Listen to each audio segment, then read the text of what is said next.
Welcome to my YouTube channel, Tony Suvega, your feng shui guru and paranormal expert. Horoscope, Gemini, May 21 to June 20.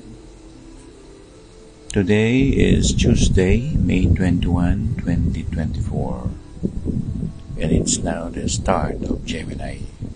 Someone loses his or her trust on you. What happens? You are being ostracized.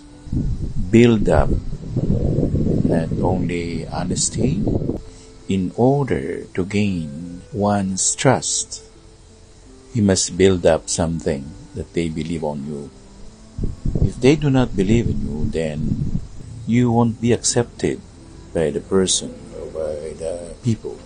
So, ang ating pong horoscope ngayong araw ng Martes, panahon ng Gemini, ngayon ay May 21, 2024, ay may kinalaman sa pagtitiwala, pagiging tapat, at, ang sabi nga ng mga Tagalog, ang pagsasama daw ng tapat ay pagsasama ng maluwat. Kasi kung nagsisinungaling kayo sa isa't isa o hindi nyo merong misrepresentation, hindi kayo magkakasundo at hindi magtatagal ang pagsasama ninyo. Tayo ay dapat pagkatiwalaan.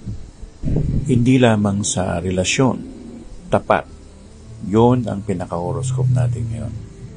Kaya nga, sa buhay natin ngayon, pag-aralan natin sa lahat ng pagkakataon na magsalita ng tama, magsalita ng tapat, at imbis na magbigay ng tamang salita doon sa tao, binibigyan nila ng kabalintunahan